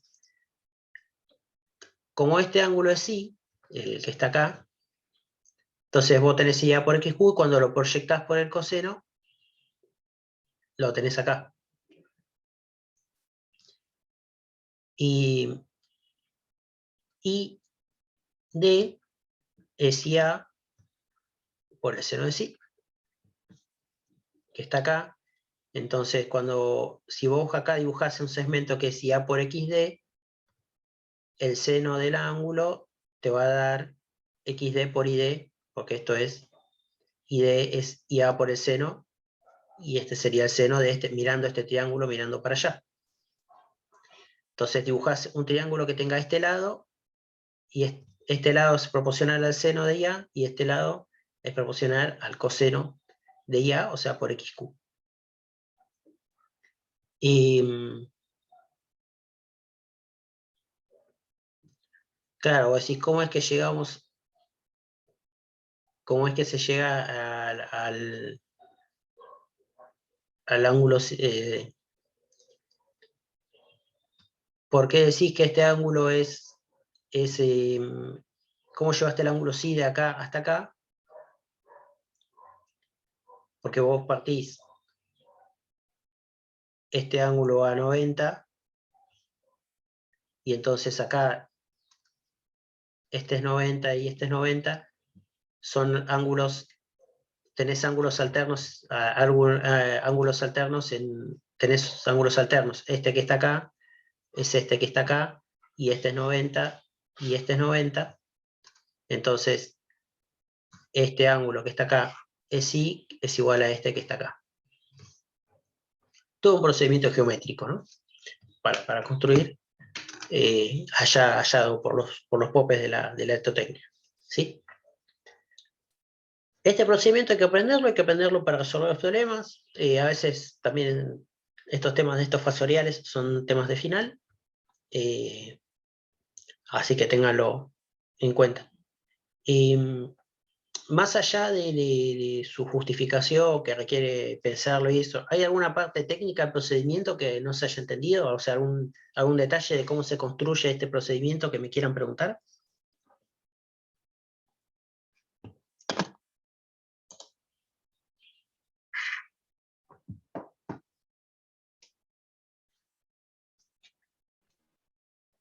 Bueno, preguntas voy a pasar. Sí, Una cosita, me parece, si trazás esto mismo en el anterior fasorial, el que habíamos hecho partiendo de que conocemos capa, sí, se puede ver lo mismo, ¿no? Que ese capa se puede ver ahí en donde está el punto C. sí, claro. Mira, ahí lo...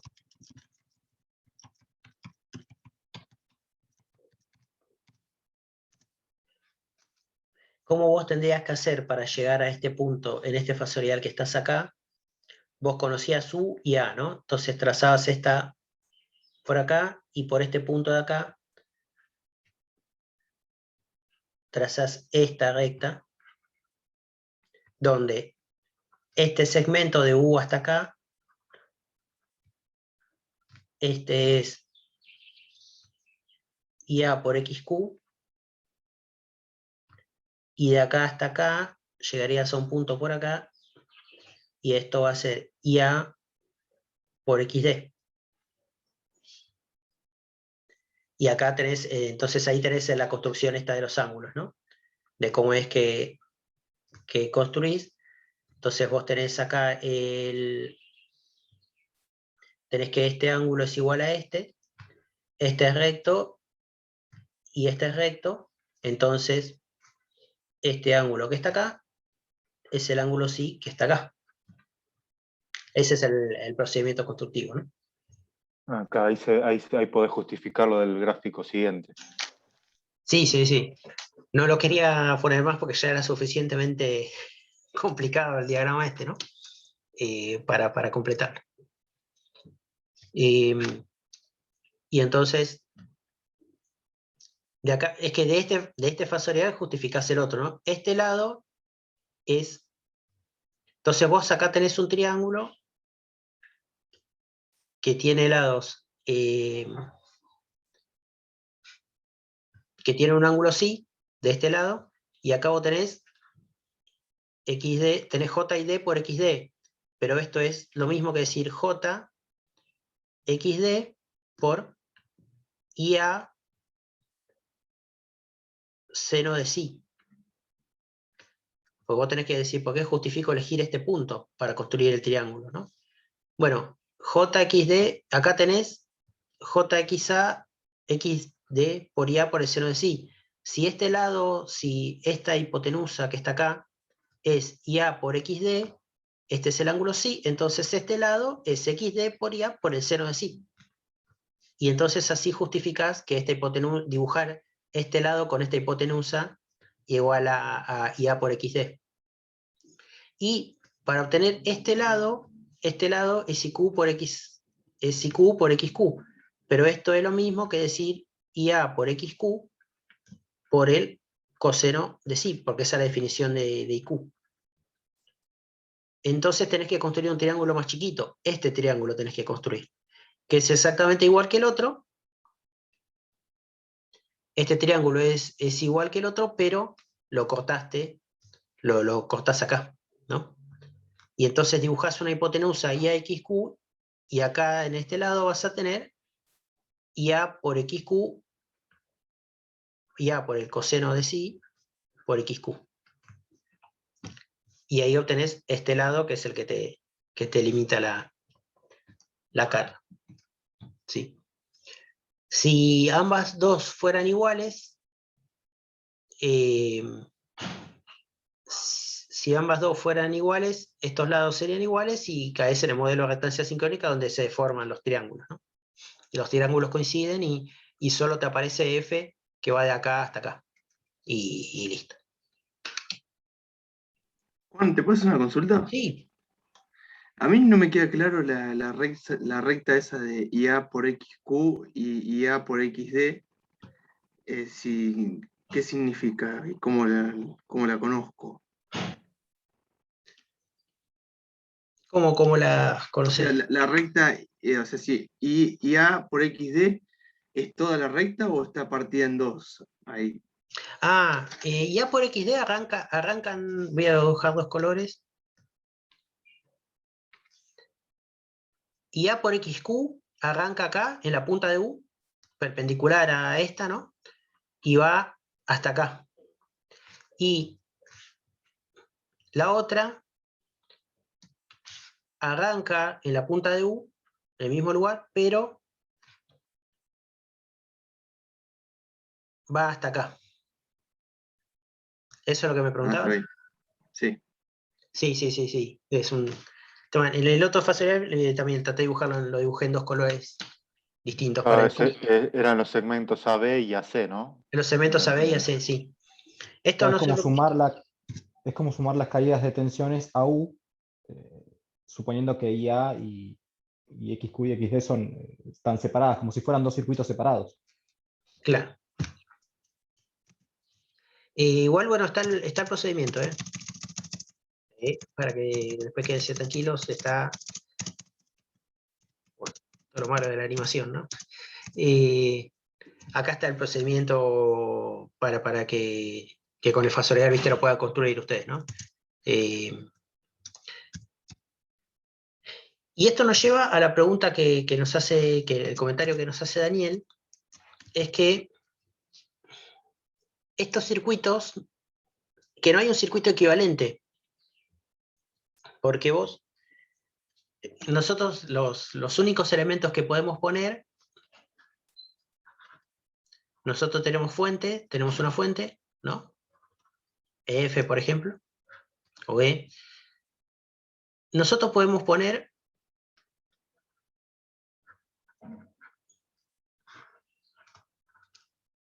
XD y XQ, pero comparten IA. Pero esto no es lo que pasa. XD solo tiene XD, XD solo ve ID y XQ solo ve IQ. Entonces este circuito en serie no es posible, ¿sí?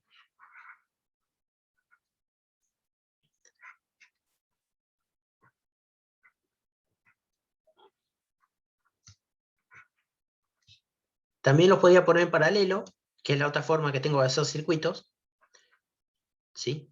Y acá habría un reparto de corrientes, que vos podrías decir, ah, bueno, por acá va ID, por acá va IQ, pero estos elementos están a la misma caída de tensión, pero fíjate que no. Esta es una caída de tensión y esta es otra caída de tensión, que están a 90 grados y tienen módulos distintos. Entonces tampoco están en paralelo los elementos, ¿sí? Moraleja, no hay circuito equivalente.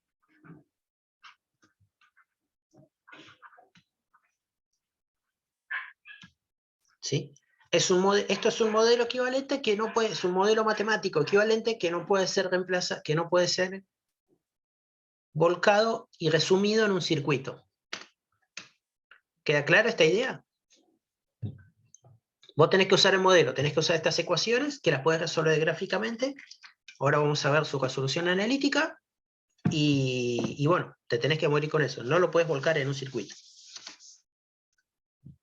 Es algo un poco, como les decía yo, es algo que nos enseñaron desde segundo año para acá, incluso desde primero para acá te vienen enseñando que todo tiene un circuito equivalente, ¿no? Y si es eléctrico tiene un circuito equivalente. Bueno, acá ese método llega a su límite.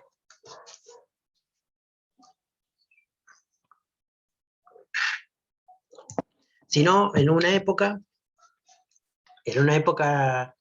no lo vi en los libros eléctricos, ¿no? Pero sí en la parte más avanzada de circuitos electrónicos y en algunos temas, si no te aparecían elementos extraños, te inventaban nuevos elementos de circuito, ¿viste? Y entonces, qué sé yo, me acuerdo, había uno que se llama, hay un elemento que se llama el girador. El elemento no existe, ¿no? Son modelos. El girador.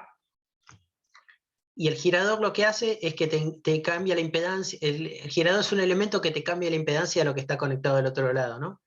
Y si vos pones un capacitor, ves un inductor, y si pones un inductor, ves un capacitor. Eso no existe, bueno.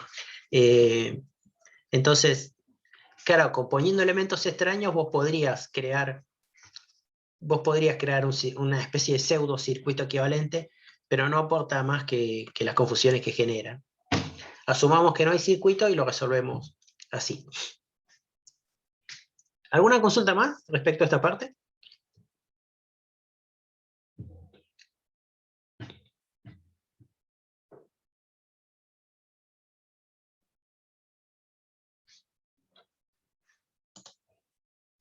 Bueno.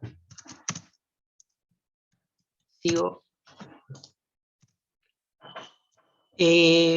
Como decía, está descrito el procedimiento en forma de texto. Después repásenlo. Si alguna parte no se entiende, me la preguntan. Bueno, ¿qué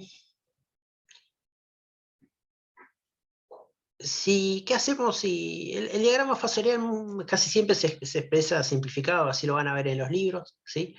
Lo van a ver de esta forma. El valor de XD, como habíamos visto al principio, es casi igual al de la restancia sincrónica, y XQ es aproximadamente la mitad. En las máquinas que tenemos en el laboratorio hacemos la medición y nos da muy cercano a eso, ¿sí? Y entonces este termina siendo el diagrama, ¿no? Esto es cuando conoces sí, y si no, es un poquito más complicado. Como te digo, tenés que trazar este triángulo, y ya después proyectás acá y proyectás acá, y haces, ¿no? O sea, sumás este segundo triángulo que dibujé en punteado de violeta, y no mucho más, para determinar los ejes de la máquina. Este es el diagrama más común que van a ver en los libros, ¿no? No los que vimos antes, que es solo para el objeto del estudio.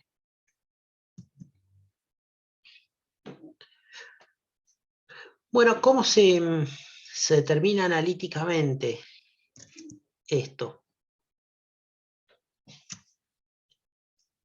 En modelo analítico, nosotros sabemos que el ángulo psi es el ángulo phi más el ángulo delta, donde delta es el ángulo entre U y E, y phi es el ángulo que conocemos de la corriente. Y D, entonces,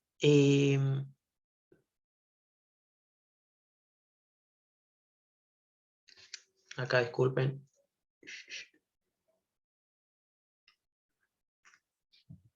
ahí va así. Y la distribución de corrientes es I por el seno de psi, y Q es I por el coseno de phi. El segmento AB es I a XQ, segmento AC es I por I XD,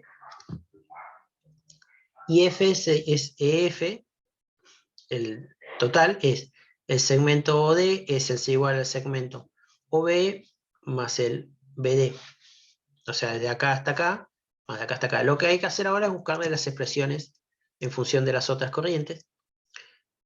Y entonces el segmento OB es igual al segmento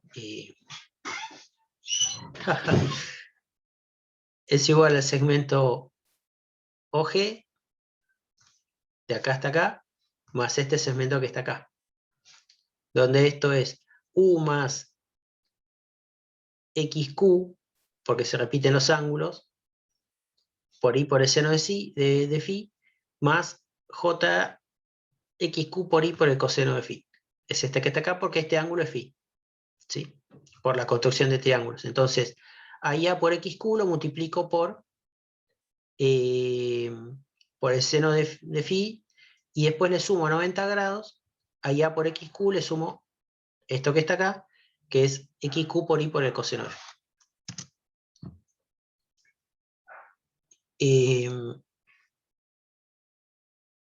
Pero claro, esto es el vector U en forma fasorial,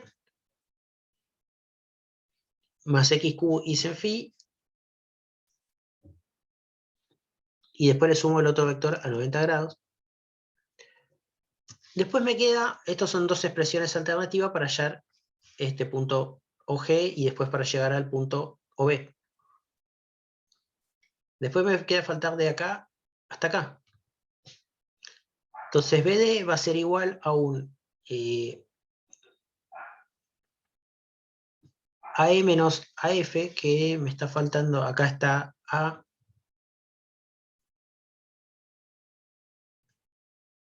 y me está faltando el punto E, que es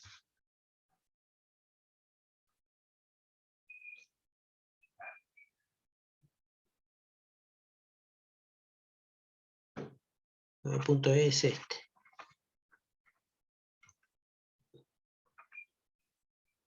Entonces es el segmento OBD es igual a los segmentos AE menos AF, y esto es igual a XD menos XQ por I por el seno de phi. En definitiva, entonces, la tangente del ángulo delta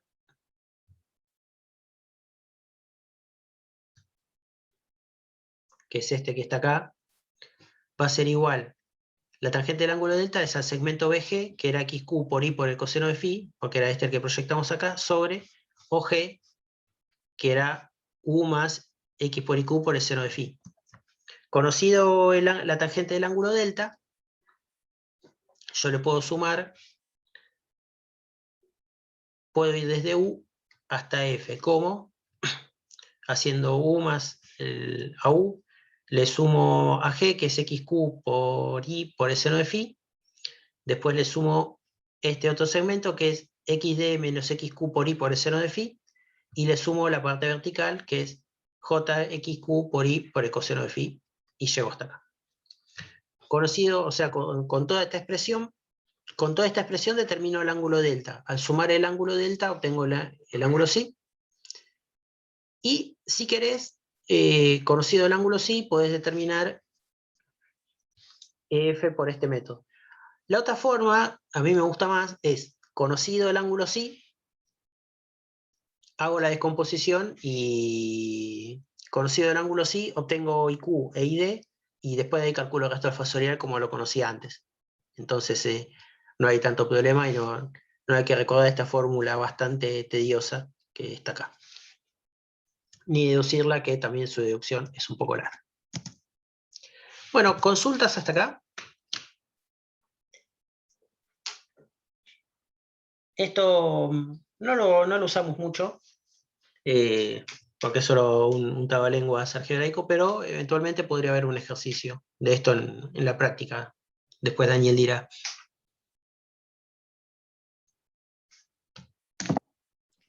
Entonces el punto E, ¿cuál sería? No me quedó bien, muy claro. El punto es esta proyección de acá. Es un punto intermedio, ¿no? Para la construcción. Es la continuación del E para como sumar de acá hasta acá.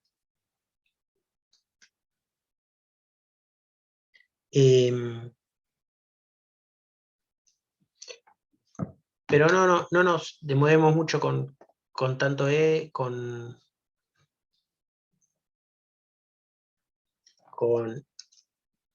espera, te lo estoy... El punto E es este.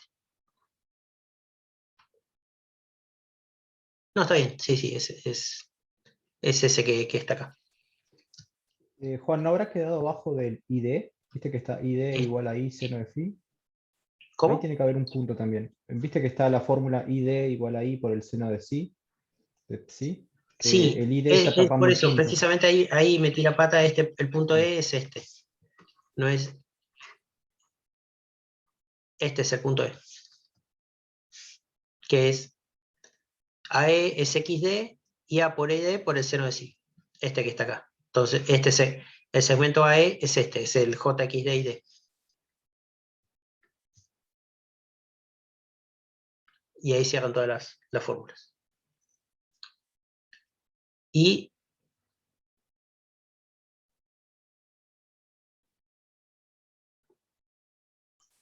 creo que te estaría dando, no sé si estoy bien, el punto F, sí, que es donde cruza la perpendicular esa que pasa por el punto B. Así te queda que AE menos AF es BD. sí, tenés razón, el punto F ni le presta atención. Tiene que estar entre A y E. Este es el punto F. Ese. Que es el equivalente XQ por I por el seno de... Tal cual, sí. Bueno, esto ya lo agrego en la teoría. Estas deducciones se usaban mucho en los libros viejos, ¿no? los libros viejos, en la geometría se explicaba así. Se explicaba así toda la geometría con segmentos y proyecciones. Era el álgebra se explicaba así, un lío para entenderlo, no es muy, no ilumina mucho, digamos. Lo único que tiene de bueno es que te da como procedimientos claros, pero conceptualmente no te ilumina nada esto. Ese es el problema de por qué estas explicaciones han caído un poco en fuera de uso, pero claro, yo acá la pongo porque te da un procedimiento claro. ¿Viste? Lo mismo que las instrucciones de cómo construir los fasoriales, te da, ¿viste? Una idea clara de cómo hacerlo. Vos podés seguirlo, yo te doy las instrucciones, vos lo podés seguir y te va a quedar igual. Pero no te ilumina nada de los porqués, ¿no? ¿Qué es el segmento AF o qué es el segmento AE? ¿Viste? No te dice mucho más.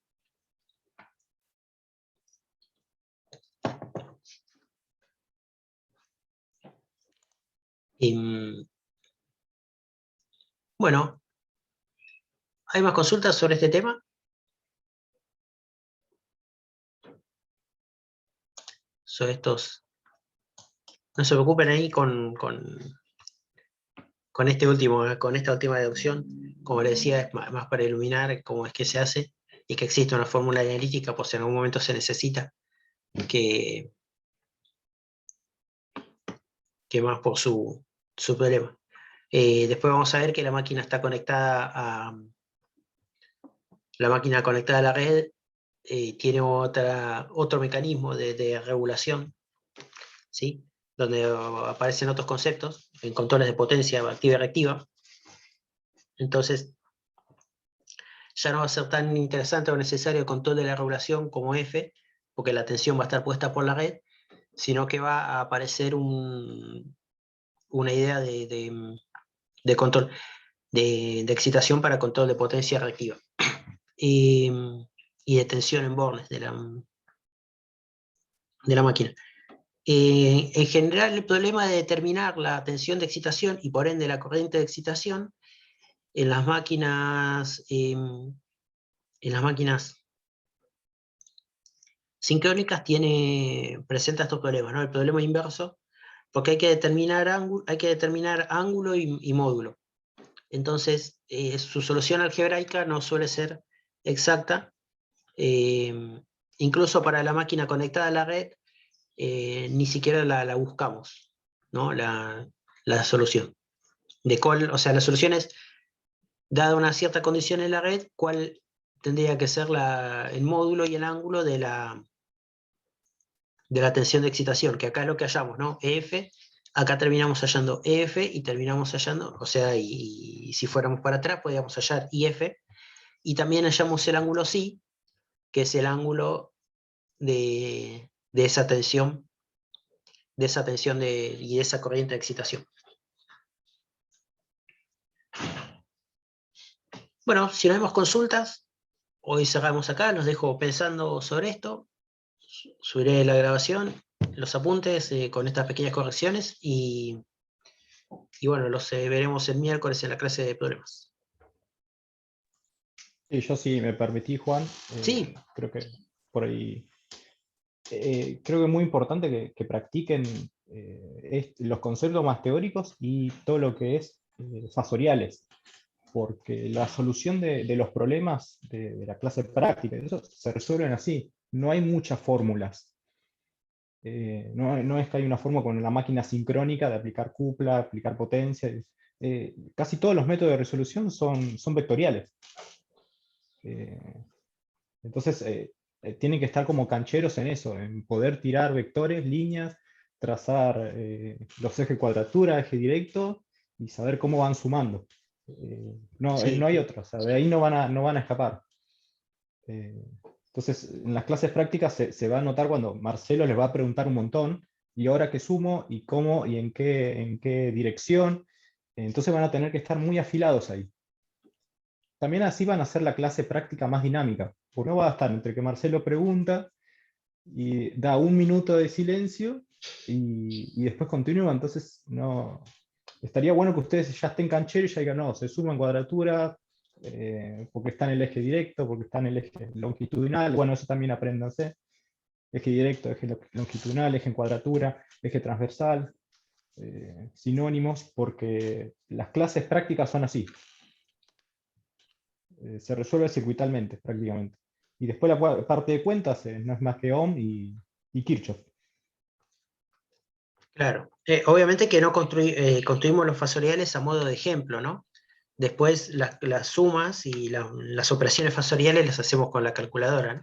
Porque en el fondo son sumas y son operaciones de complejos. Claro, sí, tal cual. Entonces También construimos eso el está fasorial. canchero. ¿Cómo? Sí. No seguí, Juan. No, que construimos el fasorial para que nos dé una idea de lo que tenemos que hacer y después de ahí hacemos las operaciones de complejos usando una calculadora. Tal cual. Y estar ahí también cancheros con los ángulos. Vieron que ya aparece como 3 ángulos. Y cada ángulo es importante. ¿No? El ángulo delta, el ángulo phi, el ángulo psi, Sí, cumplen su función, ¿no? por eso puse esa diapositiva Tal cual. de definición. Sí, me gustó porque la dejaste en eso claro. Así Sí, que, porque generalmente los libros en un momento después aparece uno, aparece el otro, pero nunca nadie te no, lo... nunca sabes cuál. Sí, no Claro. sabes cuál es cuál. Así que bueno. Eso como recomendación, simplemente para la parte práctica, obviamente para cuando lleguen al parcial, también tenerlo mucho más claro.